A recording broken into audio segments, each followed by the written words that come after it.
1945 में 2 पावर्स बची, USA and USSR. तो ये सुपर पावर्स कैसी बनी?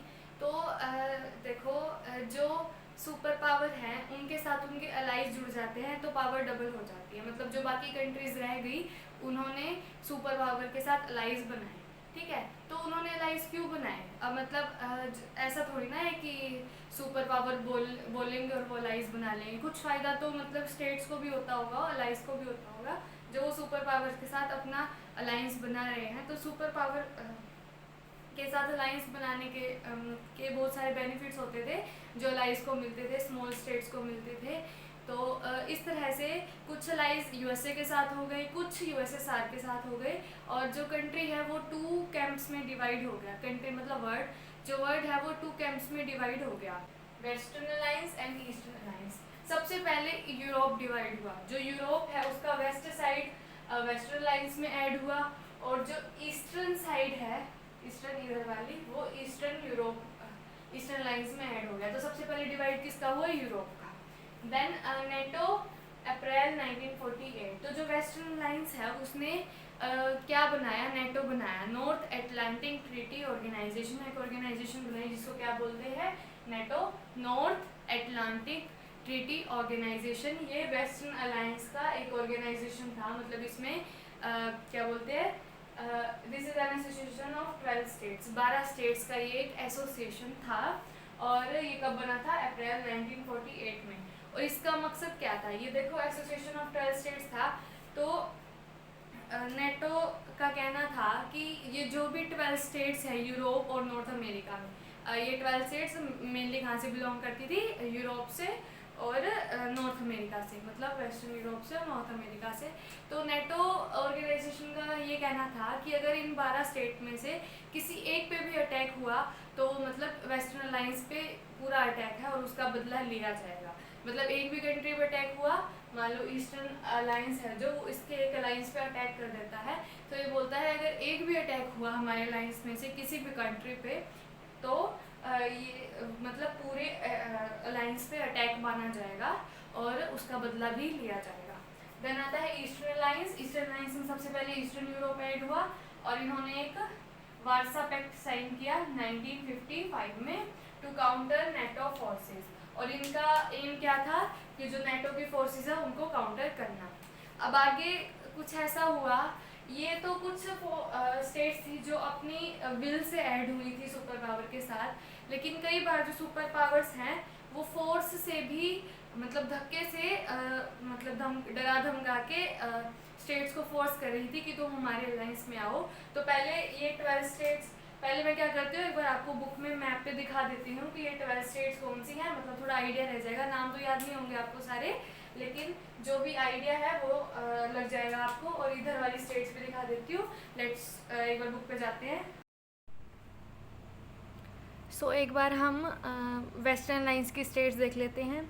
देखो 12 स्टेट्स थी एसोसिएशन में, तो उसमें से देखो कनाडा, यूएसए और आइसलैंड तो इस मैप में गिवन नहीं है क्योंकि वो मतलब ऊपर अमेरिका में है, और आइसलैंड भी थोड़ा दूर पड़ता है। वो मैं आपको गूगल से फ़ोटोज़ निकाल के दिखा दूँगी।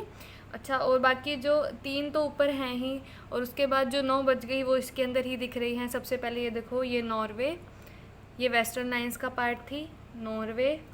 Then Denmark, this is Denmark, ये Denmark.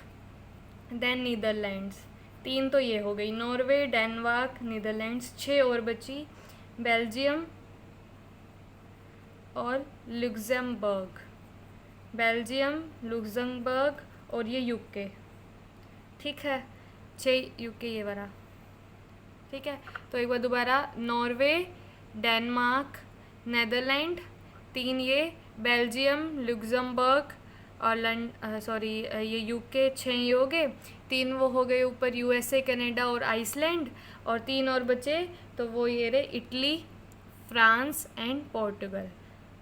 Italy, France and Portugal. तो नेटो में ये 12 स्टेट शामिल थी, Norway, Denmark, Netherland, Belgium, Luxembourg, UK, France, Portugal, Italy और ऊपर यूएसए, कनाडा एंड आइसलैंड। और आप देख सकते हैं कि ये वाला जो येलो वाला पोर्शन है ये सारे नेटो के मेंबर्स थे, बाद में शायद ऐड हो गए हों। ये देखो, ये टर्की, ग्रीस और ये स्पेन, ये शायद बाद में ऐड हुए हों। पैक्ट के मेंबर्स कौन कौन से थे? 7 मेंबर्स गिवन हैं, मतलब मैंने गूगल पे सर्च किए थे तो 7 मेंबर्स जब वो 1955 में फॉर्म हुआ था तो मेनली 7 मेंबर्स थे। सबसे पहले Poland, then Germany. Germany 2 parts में डिवाइड हो गया था, वो हम बाद में स्टडी करेंगे जर्मनी। और ये स्केजोस्लोविका, इसकी प्रोनाउंसिएशन देख लेना। Then Hungary, Romania, Bulgaria and Albania. Albania भी था लेकिन इसमें गिवन नहीं है, यहाँ पे अलग से है वो। तो Poland, East Germany, Czechoslovakia, Slovakia, Hungary, Romania, Bulgaria and Albania. ठीक है, और ये मॉस्को, ये रशिया की कैपिटल है। ठीक है, वर्ल्ड वॉर एरा में जो इंटरनेशनल अलायंस बने वो किस पे डिपेंड करता है? मतलब एक तो सुपर पावर की रिक्वायरमेंट्स पे कि वो कौन सा पार्ट अपने अलायंस में रखना चाहता है, and calculations of the allies, और जो अलाइज की कैलकुलेशन के अकॉर्डिंग। फॉर एग्जांपल जो सबसे मेन एरिया था यूरोप था सबसे पहले, जो कोल्ड एरिया का एरेना था, मतलब जहाँ पे कोल्ड वॉर एरा चल रहा था वो यूरोप ही था। तो सबसे पहले यूरोप डिवाइड हुआ, ईस्टर्न यूरोप इधर एंड वेस्टर्न यूरोप इधर। तो ईस्टर्न एरिया जो था वो वार्सा पैक्ट में इंक्लूड हो गया और वेस्टर्न एरिया जो था वो नेटो में इंक्लूड हो गया। ठीक है, तो कई बार क्या हुआ कि जो सुपर पावर्स हैं they use military powers to form alliance. मतलब सुपर पावर ने क्या किया कि वो अपनी मिलिट्री पावर यूज करने लग गए अलायंस बनाने के लिए। और इसका बेस्ट एग्जांपल है Soviet union intervention in Europe. तो वो क्या चाहता था कि जो सोवियत यूनियन क्या चाहता था कि जो ईस्टर्न हाफ है ना वो इसके इन्फ्लुएंस में रहे, तो वहाँ पे वो अपनी आर्मी पावरफुल कर देता था, मतलब अपनी मिलिट्री पावर शो करने लग गया था, ताकि जो ईस्टर्न हाफ है वो उसके मतलब कब्जे में ही रहे, मतलब उसके अलायंस से बाहर ना निकले। तो वो उसने क्या किया, वहाँ पे मिलिट्री पावर शो करनी शुरू कर दी। देन यूएसए ने क्या किया, यूएसए ने मतलब एशिया को अपने अलायंस में ऐड करने के लिए वहाँ पे ऑर्गेनाइजेशन बना ली, SEATO. East and South East Asia में सीटो ऑर्गेनाइजेशन बनी थी, South East Asian Treaty Organisation. तो East and South East Asia में कौन सी ट्रीटी बनी थी? South East Asian Treaty Organisation SEATO. और वेस्ट एशिया में कौन सी बनाई थी? Central Treaty Organisation, Central Treaty Organisation South Asia में वेस्ट एशिया में बनाई गई। ठीक है, अब इसको इन्फ्लुएंस करने के लिए जो यूएसएसआर है और उसके साथ एक था कम्युनिस्ट चाइना, क्योंकि वो भी कम्युनिस्ट पॉलिसी फॉलो करता था, तो वो यूएसएसआर के साथ था। तो यूएसएसआर और कम्युनिस्ट चाइना ने इसके अगेंस्ट जो सीटो और सेंटो बनाई, इसके अगेंस्ट क्या किया, रीजनल कंट्रीज के साथ अपने ऑर्गेनाइजेशन मतलब अपना रिलेशन पावरफुल करने की कोशिश की। रीजनल कंट्रीज जैसे north Vietnam, north Korea and Iran, तो इनके साथ अपना रिलेशनशिप अच्छा करने की कोशिश की ताकि ये उसके अलायंस में ऐड हो जाए। अब उसके बाद ये आता है कि अलायंस तो बनाए लेकिन उसमें क्रैक्स और स्प्लिट्स भी दिखाई देने लगे। तो सबसे पहला क्रैक और स्प्लिट मतलब किसमें दिखाई दिया था? यूएसएसआर और चाइना के बीच में। लेट 1950s में चाइना और क्या बोलते हैं यूएसएसआर के बीच में लड़ाई हो गई थी, क्वेरेड, क्यू लिखा हुआ है। 1950s में उनकी लड़ाई हुई थी और 1969 में एक वॉर भी हुआ था, टेरिटोरियल डिस्प्यूट था। टेरिटोरियल मतलब टेरिटरी को लेके टेरिटोरियल डिस्प्यूट हुआ था उनके बीच, चाइना एंड यूएसएसआर के बीच में। तो अगर वो अलायंस बना रहे हैं तो उनके अंदर क्रैक्स और स्प्लिट्स भी आ रहे हैं। देन एक थर्ड वर्ड एमर्ज हुआ। देखो, जो इधर वाला एरिया है वेस्टर्न वाला उसको फर्स्ट वर्ड बोला जाता है, जो इधर ईस्टर्न वाला है यूएसएसआर वाला उसको सेकंड वर्ड बोला जाता है। और उस टाइम जो थर्ड वर्ड एमर्ज हुआ that is NAM, non align movement. तो नॉन अलाइन मूवमेंट में क्या था कि रिसेंटली जब ये वर्ल्ड वॉर खत्म हुआ, आप देखो पता है इंडिया को आज़ादी कब मिली थी? 1947 में। तो 1945 में वर्ल्ड वॉर खत्म हुआ। तो जब ये सुपर पावर्स एमर्ज कर रही थी तो उस टाइम बहुत सारी जो कंट्रीज थी वो कॉलोनीज से फ्री हुई थी। कॉलोनीज जैसे फ्रांस ने बनाई थी अपनी कॉलोनीज बहुत सारी कंट्रीज पे, और ब्रिटेन भी बनाई थी। मैंने अभी बताया था कि वो इकोनॉमिकली वीक क्यों हो गई थी लास्ट वीडियो में, क्योंकि उनका जो कॉलोनीज है उन पे वो फ्री होती जा रही थी, तो वो इकोनॉमिकली वीक होती जा रही थी। तो जो कॉलोनीज फ्री हो रही थी वो एमर्ज हुई न्यूली इंडिपेंडेंट कंट्रीज, जो अभी अभी इंडिपेंडेंट गेन करी है जिन्होंने जिन कॉलोनीज ने। तो वो क्या चाहती थी, वो ये सोच रही थी कि अभी अभी तो हमें मतलब आज़ादी मिली है कॉलोनीज से, और अगर हम अब सुपर पावर्स के साथ अलायंस बना ले, या एक के साथ तो बनाना पड़ता है यूएसए के साथ या यूएसएसआर के साथ, अगर किसी के साथ अलायंस बनाते तो उनकी इंडिपेंडेंस फिर से ख़त्म हो जाती, मतलब उनको फिर से सुपर पावर्स की बातें माननी पड़ती। तो उन्होंने क्या किया, उन्होंने नॉन अलाइनमेंट मूवमेंट बनाया। नॉन अलाइनमेंट मतलब हम किसी के साथ अलाइन नहीं करेंगे, non alignment movement, staying out of alliance, हम दोनों अलायंस के बाहर रहेंगे, staying out of the alliance. Next is की जो सुपर पावर्स हैं उनको अलाइज की नीड क्यों पड़ी, और जो अलाइज है वो सुपर पावर के साथ अलायंस क्यों बनाते हैं। तो सबसे पहले जो अलाइज हैं वो सुपर पावर के साथ अलायंस में आने में इंटरेस्टेड क्यों होते हैं। तो इसका फर्स्ट रीज़न है प्रोटेक्शन। जो सुपर पावर्स है वो उनको प्रोटेक्शन प्रोवाइड करती है, वेपन्स प्रोवाइड करती हैं, and economic aid against local rivals. जो भी कंट्री है, स्टेट है, उसके लोकल राइवल्स तो होते ही हैं, मतलब नेबर्स के साथ तो लड़ाई होती रहती है, तो उसके अगेंस्ट इकोनॉमिक एड प्रोवाइड करती है सुपर पावर। ठीक है, और रीजनल नेबर्स होते हैं उनके साथ भी दुश्मनी होती है, राइवलरी होती है, तो उनके अगेंस्ट भी इकोनॉमिक एड प्रोवाइड करती है। चलो अलायंस तो माना कि इतनी इकोनॉमिकली स्ट्रॉन्ग नहीं है, ना ही इनके पास वेपन्स हैं, तो उनको सुपर पावर की नीड पड़ेगी। लेकिन जो सुपर पावर है उसको अलायंस की नीड क्यों पड़ती है, मेन क्वेश्चन ये है। तो मतलब अगर अभी तो ऑब्जेक्टिव टाइप ही आने हैं, लेकिन अगर लॉन्ग क्वेश्चन आता है तो उसमें ये क्वेश्चन आ सकता है। तो सबसे पहले वाइटल रिसोर्सेज, जो सुपर पावर्स है उसको रिसोर्सेज चाहिए। For example USA and USSR एक लिमिटेड एरिया है, उनको रिसोर्सेज चाहिए जो उनकी अगर कंट्रीज़ में अवेलेबल नहीं है, तो अगर वो किसी और के साथ अलायंस बनाते हैं तो उनके रिसोर्सेज भी उनको मिलते हैं, जैसे ऑयल या mineral, oil and mineral.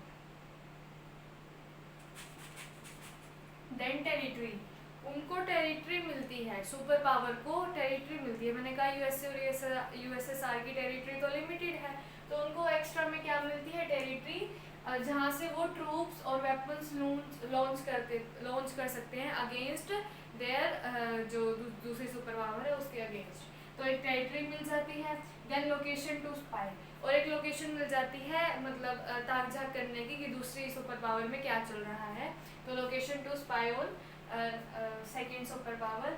And economic support मिलता है, इकोनॉमिक सपोर्ट मिलता है मतलब कि जो भी उनकी आर्मीज़ वगैरह हैं उनको इकोनॉमिक्स, उनको मतलब मिलिट्री वगैरह है, उनको पैसे तो चाहिए ही उनको संभाल के रखने के लिए, उनकी डेवलपमेंट के लिए, तो इकोनॉमिक सपोर्ट भी मिलता है अलाइज से। And next last one is ideological reason, मतलब एक आइडियोलॉजिकल रीज़न होता है कि जो अलाइज है अगर वो सुपर पावर का सपोर्ट करे, हाँ कि भाई आप ही जीतोगे, आपकी जो स्ट्रेटेजी है, मतलब आपकी जो कंट्री को वर्ल्ड को रूल करने की जो आइडियोलॉजी है वो ज़्यादा अच्छी है दूसरी वाली से। फॉर एग्जांपल जो यूएसए के अलाइज हैं वो यूएसए को ये बोलते हो कि जो आपकी लिबरल डेमोक्रेसी और कैपिटलिस्ट की आइडियोलॉजी है वो ज़्यादा अच्छी है, और यूएसएसआर वालों को ये बोलते हो कि आपकी जो कम्युनिज्म की आइडियोलॉजी है वो ज़्यादा अच्छी है। तो मतलब एक आइडियोलॉजिकल रीजंस होते हैं कि उनको पावर मिलती है, मतलब एक तो बाहरी सपोर्ट हो गया, इकोनॉमिक सपोर्ट हो गया, एक इंटरनल सपोर्ट मिलता है, मतलब सुपर पावर अंदर से स्ट्रॉन्ग होती जाती है। तो ये कुछ रीजन थे।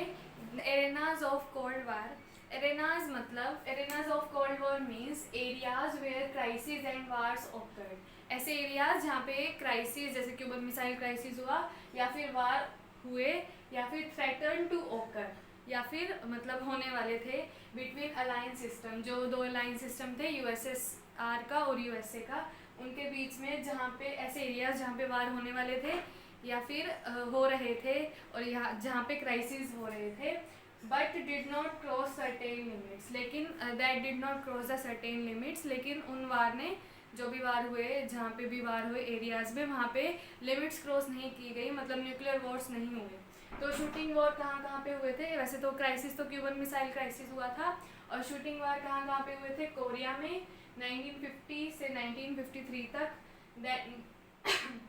बर्लिन में 1958 से 62 तक, एंड देन कॉन्गो में अर्ली 1960s।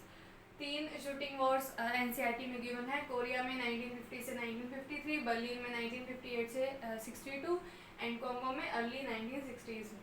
अब ये जो एरिनाज ऑफ कोल्ड वॉर थे, मतलब जहाँ पे वॉर्स हुए, मैनी लाइफ लॉस्ट, मतलब बहुत ज़्यादा डिस्ट्रक्शन हुआ, बहुत ज़्यादा, तो मतलब न्यूक्लियर वॉर जितना डिस्ट्रक्शन तो नहीं हुआ, लेकिन बहुत सारी जानें गई थी। No one willing to back down, कोई भी सुपर पावर, चाहे यूएसए हो चाहे यूएसएसआर हो, कोई भी पीछे नहीं हट रही थी। ह्यूज मिलिट्री बिल्डअप रिपोर्टेड, बहुत जगह पे मिलिट्री बिल्डअप्स की रिपोर्ट्स मिली कि यहाँ पे मिलिट्री बिल्डअप्स चल रहे हैं। देन कम्युनिकेशन नॉट सस्टेन, कई बार तो जहाँ पे वॉर हो रहे थे वहाँ पे कम्युनिकेशन सस्टेन नहीं हो रहा था, मतलब जो डिप्लोमेटिक कम्युनिकेशंस होते हैं जहाँ पे वार हो रहे होते हैं वो सस्टेन नहीं हो रहा था। And that contribute to misunderstandings, और जिनकी वजह से मिसअंडरस्टैंडिंग्स भी हो रही थी। मतलब फॉर एग्जांपल जैसे स्पाई करते हैं कुछ जो उनके अलायंस होते हैं, और वो अपनी जो सुपर पावर है उसको बताते हैं कि यहाँ पे ये हो रहा है, यहाँ पे हो रहा है, तो कम्युनिकेशन सस्टेन नहीं हो रहा था, जिसकी वजह से कुछ मिसअंडरस्टैंडिंग हो जाती थी।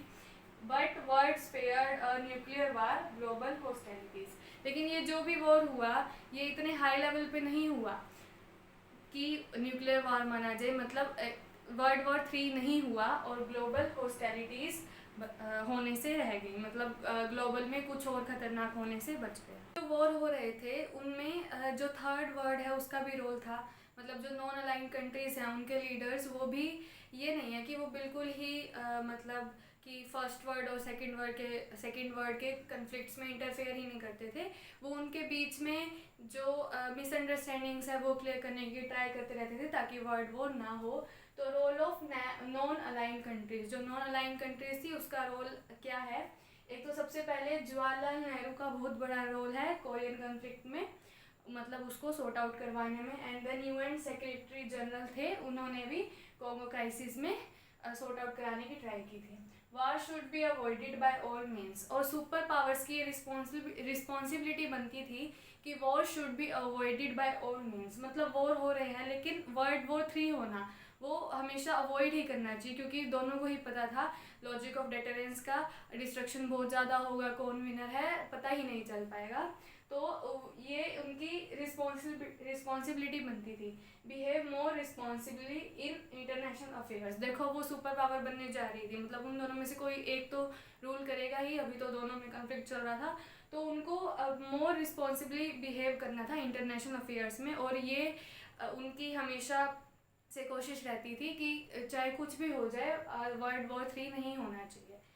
देन म्यूचुअल सस्पिक्शंस मतलब ऐसा लगना कि वो कुछ गलत करेंगे दूसरी साइड वाले, तो उनको हमेशा ये डर बना रहता था कि दूसरे साइड वाले कुछ गलत करेंगे, ठीक है।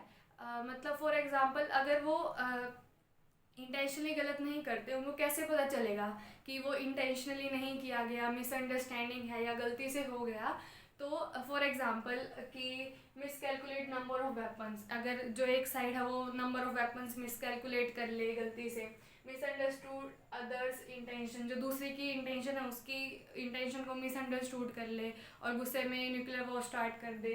देन न्यूक्लियर एक्सीडेंट, कोई भी न्यूक्लियर एक्सीडेंट हो सकता है, मतलब for example by chance nuclear accident हो गया और एक बॉम्ब फट गया और दूसरी साइड को ये लगे कि भाई ये तो वॉर स्टार्ट करे और न्यूक्लियर वॉर हो जाए, तो इन सब से कैसा बचा जाए। मतलब फॉर उनको तो ये लगता था ना कि दूसरी साइड अगर कुछ भी गलत करेगी तो वो इंटेंशनली करेगी, उनको ये लगता था, तो इससे कैसा बचा जाए, मतलब शांति से क्या काम किया जाए। तो उन्होंने बहुत एक अच्छा काम किया, कोलैबोरेशंस की, उन्होंने कोलैबोरेशंस की आर्म्स कंट्रोल, मतलब आर्म्स कंट्रोल करने के लिए उन्होंने 3-4 ट्रीटीज़ बनाई 1960s से 1970s में।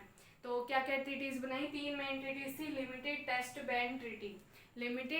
Band treaty, nuclear non proliferation treaty and anti ballistic missile treaty. ये 3 ट्रीटी चैप्टर के लास्ट में कॉलम्स में गिवन है, वो मैं आपको लास्ट में ही डिटेल में करा दूंगी। तो अभी ये याद रखना है कि ये 3 ट्रीटी हुई थी आर्म्स कंट्रोल, 10 साल के अंदर, 1 डिकेड के अंदर उन्होंने ये तीनों साइन कर ली थी, दोनों साइड की तरफ से ये साइन की गई थी ये कोलैबोरेशंस की, ताकि म्यूचुअल सस्पिक्शन की वजह से वर्ल्ड वॉर 3 ना हो जाए, मतलब शांति से सब कुछ सॉर्ट आउट हो जाए।